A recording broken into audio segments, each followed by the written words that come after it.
श्री साईं सच्चरित अध्याय 10। श्री साईं बाबा का रहन सहन, शयन पटिया, शिरडी में निवास, उनके उपदेश, उनकी विलयशीलता, नानावली, सुगम पथ। प्रारंभ।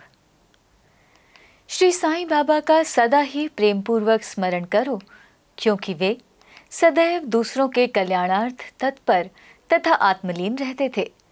उनका स्मरण करना ही जीवन और मृत्यु की पहेली हल करना है।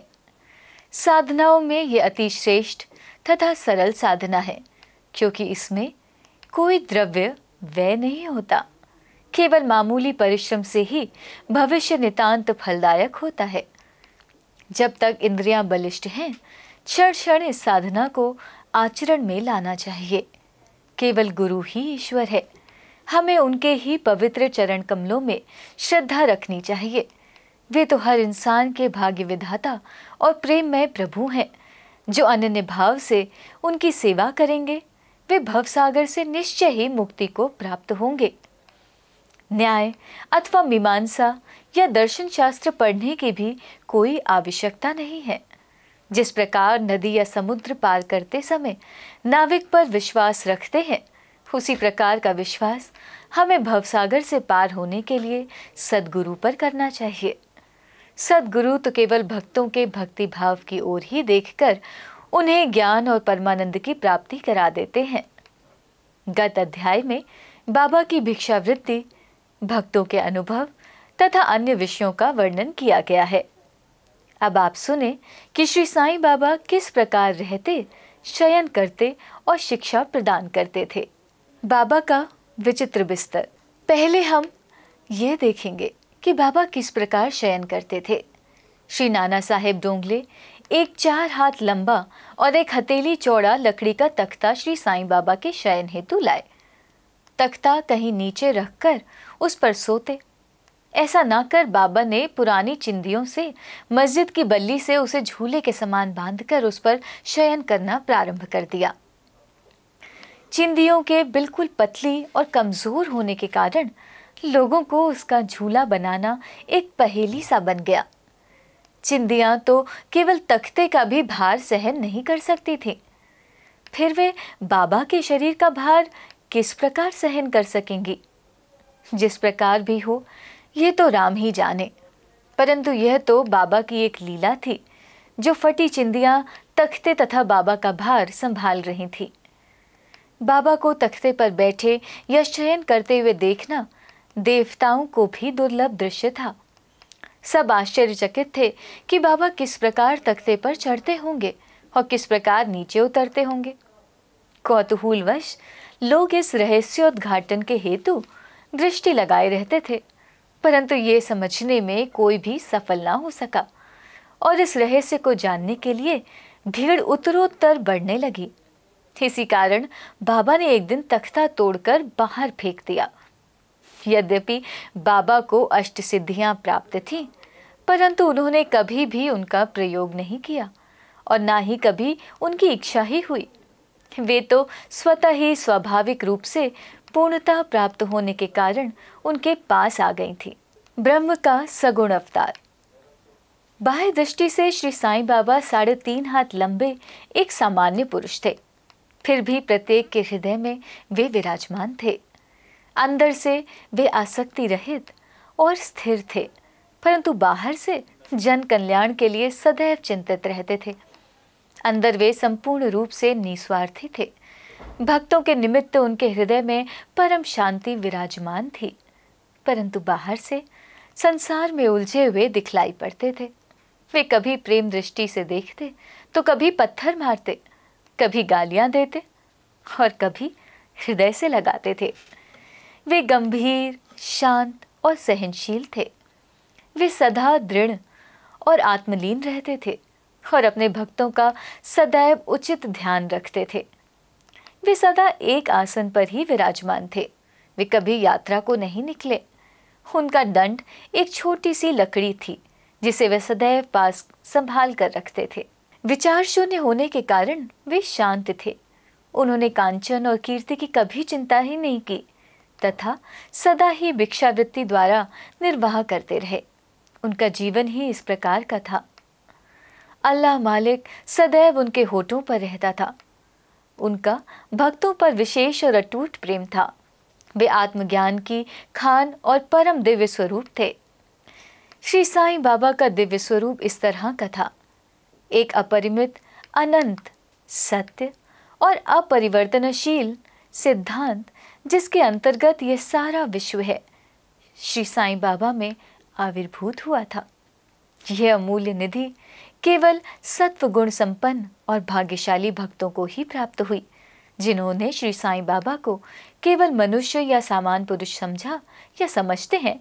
वे यथार्थ में अभागे थे या है। श्री साईं बाबा के माता पिता तथा उनकी जन्मतिथि का ठीक ठीक पता किसी को भी नहीं है, तो भी वे उनके शिरडी में निवास के द्वारा इसका अनुमान लगाया जा सकता है। जब पहले पहल बाबा शिरडी में आए थे तो उस समय उनकी आयु केवल 16 वर्ष की थी।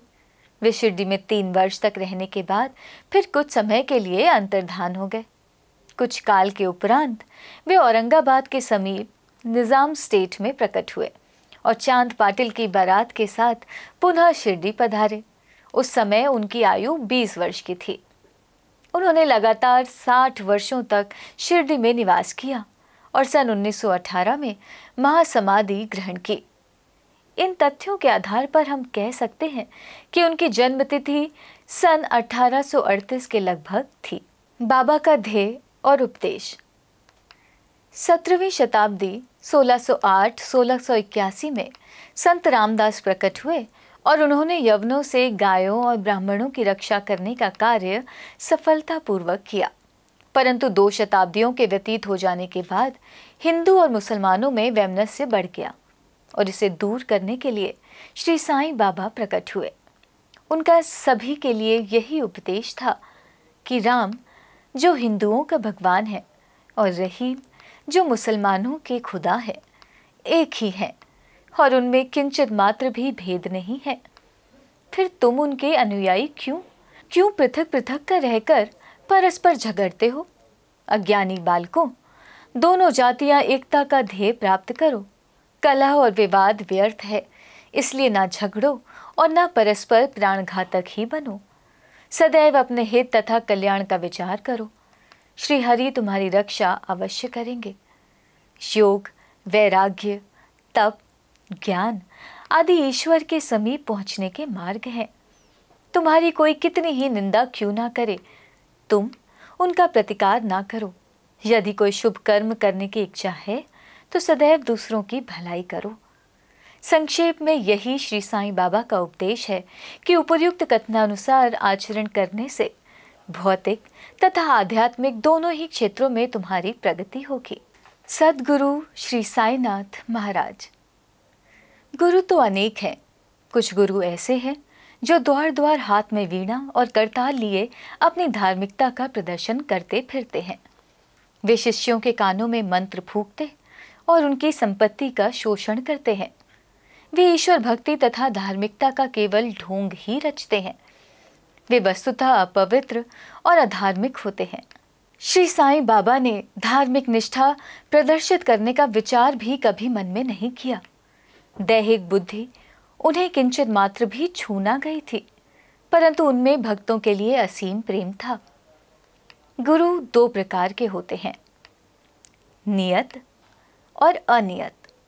अनियत गुरु के आदेशों से अपने में उत्तम गुणों का विकास होता तथा चित्त की शुद्धि होकर विवेक की वृद्धि होती है। वे भक्ति पथ पर लगा देते हैं, परंतु नियत गुरु की संगति मात्र से द्वैत बुद्धि का हास शीघ्र हो जाता है। गुरु और भी अनेक प्रकार के होते हैं जो भिन्न भिन्न प्रकार की सांसारिक शिक्षाएं प्रदान करते हैं। यथार्थ में जो हमें आत्मस्थित बनाकर इस भवसागर से पार उतार दे, वही सद्गुरु है। श्री साईं बाबा उसी कोटि के सद्गुरु थे। उनकी महानता अवर्णनीय है। जो भक्त बाबा के दर्शनार्थ आते, उनके प्रश्न करने के पूर्व ही बाबा उनके समस्त जीवन की त्रिकालिक घटनाओं का पूरा विवरण कह देते थे। वे कभी संशयग्रस्त नहीं हुए। देहधारी होकर भी उन्हें देह की किंचित मात्र आसक्ति न थी। देह तो उनके लिए केवल एक आवरण मात्र था। यथार्थ में तो वे नित्य मुक्त थे। वे शिरडी वासी धन्य हैं जिन्होंने श्री साईं बाबा के ईश्वर रूप में उपासना की। सोते जागते, खाते पीते, बाड़े या खेत तथा घर में अन्य कार्य करते हुए भी वे लोग सदैव उनका स्मरण तथा गुणगान करते थे। साईं बाबा को ईश्वर मानते थे। शिरडी की नारियों के प्रेम की माधुरी का तो कहना ही क्या है। वे बिल्कुल भोली भाली थीं। उनका पवित्र प्रेम उन्हें ग्रामीण भाषा में भजन रचने की सदैव प्रेरणा देता रहता था। यद्यपि वे शिक्षित न थीं, तो भी उनके सरल भजनों में वास्तविक काव्य की झलक थी। ये कोई विद्वता न थी, वरन उनका सच्चा प्रेम ही इस प्रकार की कविता का प्रेरक था। कविता तो सच्चे प्रेम का प्रकट स्वरूप ही है, जिसमें चतुर श्रोतागण ही यथार्थ दर्शन या रसिकता का अनुभव करते हैं। बाबा की विनयशीलता। ऐसा कहते हैं कि भगवान में 6 प्रकार के विशेष गुण होते हैं, यथा कीर्ति, श्री, वैराग्य, ज्ञान, ऐश्वर्य और उदारता। श्री साईं बाबा में भी ये सब गुण विद्यमान थे। उन्होंने भक्तों की इच्छा पूर्ति के निमित्त ही सगुण अवतार धारण किया था। उनकी कृपा बड़ी ही विचित्र थी।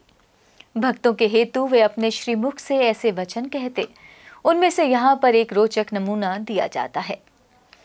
बाबा अति विनम्रता से इस प्रकार बोलते, दासनुदास, मैं तुम्हारा ऋणी हूँ। कैसी विनम्रता है। यद्यपि बाह्य दृष्टि से बाबा विषय पदार्थों का उपभोग करते हुए प्रतीत होते थे, परंतु उन्हें किंचित मात्र भी उनकी गंध न थी और न ही उनके उपभोग का ज्ञान था। वे खाते अवश्य थे, परंतु उनकी जिह्वा को कोई स्वाद न था। वे नेत्रों से देखते थे, परंतु उस दृश्य में उनकी कोई रुचि न थी। काम के संबंध में वे हनुमान सदृश अखंड ब्रह्मचारी थे। उन्हें किसी पदार्थ में आसक्ति न थी। वे शुद्ध चैतन्य स्वरूप थे, जहाँ समस्त इच्छाएं, अहंकार और अन्य चेष्टाएं विश्राम पाती थीं। संक्षेप में वे निस्वार्थ मुक्त और पूर्ण ब्रह्म थे। इस कथन को समझने हेतु एक रोचक कथा का उदाहरण यहाँ दिया जाता है। नानावली। शिरडी में नानावली नाम का एक विचित्र और अनोखा व्यक्ति था। वह बाबा के सब कार्यों की देखभाल किया करता था। एक समय जब बाबा गादी पर विराजमान थे, वो उनके पास पहुंचा। वो स्वयं ही गादी पर बैठना चाहता था, इसलिए उसने बाबा को वहां से हटने को कहा। बाबा ने तुरंत गादी छोड़ दी और तब नानावली वहां विराजमान हो गया। थोड़े समय वहां पर बैठकर वो उठा और बाबा को अपना स्थान ग्रहण करने को कहा। बाबा पुनः आसन पर बैठ गए। ये देखकर नानावली उनके चरणों पर गिर पड़ा। इस प्रकार अनायास ही आज्ञा दिए जाने और वहां से उठाए जाने के कारण बाबा में किंचित मात्र भी अप्रसन्नता की झलक न थी। सुगम पथ, संतों की कथाओं का श्रवण करना और उनका समागम।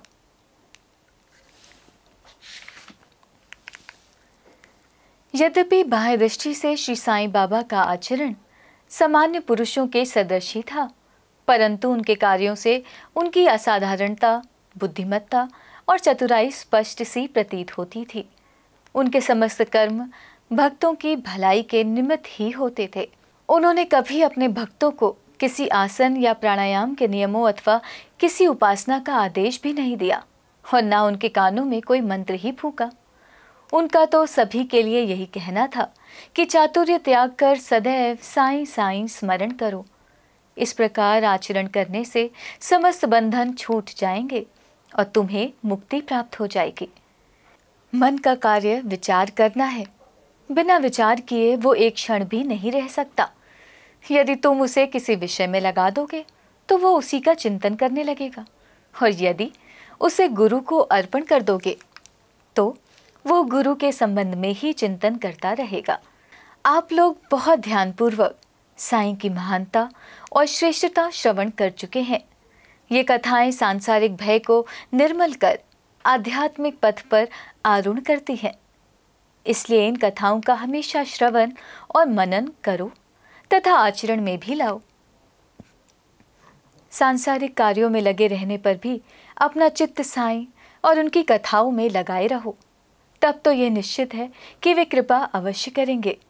ये मार्ग अति सरल होने पर भी क्या कारण है कि सब कोई उनका अवलंबन नहीं करते? कारण केवल ये है कि ईश कृपा के अभाववश लोगों में संत कथाएं श्रवण करने की रुचि उत्पन्न नहीं होती। ईश्वर की कृपा से ही प्रत्येक कार्य सुचारू एवं सुंदर ढंग से चलता है। संतों की कथा का श्रवण ही संत समागम सदृश है। संत सानिध्य का महत्व अति महान है। उससे दैहिक बुद्धि, अहंकार और जन्म मृत्यु के चक्र से मुक्ति हो जाती है। हृदय की समस्त ग्रंथियां खुल जाती हैं और ईश्वर से मिलन हो जाता है। जो चैतन्य घन स्वरूप है, विषयों से निश्चय ही विरक्ति बढ़ती है तथा दुखों और सुखों में स्थिर रहने की शक्ति प्राप्त हो जाती है। यदि तुम कोई साधन जैसे नाम स्मरण, पूजन या भक्ति इत्यादि नहीं करते, परंतु अनन्य भाव से केवल संतों के ही शरणागत हो जाओ, तो वे तुम्हें आसानी से भवसागर के पार उतार देंगे। इसी कार्य के निमित्त ही संत विश्व में प्रकट होते हैं। पवित्र नदियां गंगा, यमुना, गोदावरी, कृष्णा, कावेरी आदि जो संसार के समस्त पापों को धो देती है, वे भी सदैव इच्छा करती हैं कि कोई महात्मा अपने चरण स्पर्श से हमें पावन कर दे। ऐसा संतों का प्रभाव है। गत जन्मों के शुभ कर्मों के फलस्वरूप ही श्री साईं चरण की प्राप्ति संभव है। मैं श्री साईं के मोह विनाशक चरणों का ध्यान कर ये अध्याय अब समाप्त करती हूँ। उनका स्वरूप कितना सुंदर और मनोहर है। मस्जिद के किनारे पर खड़े हुए वे सब भक्तों को उनके कल्याणार्थ ऊदी वितरण किया करते हैं, जो इस विश्व को मिथ्या मानकर सदा आत्मा आनंद में निमग्न रहते थे। ऐसे सच्चिदानंद श्री साईं महाराज के चरण कमलों में मेरा बार बार नमस्कार है। श्री सद्गुरु साईनाथ अर्पणमस्तु। शुभम भवतु।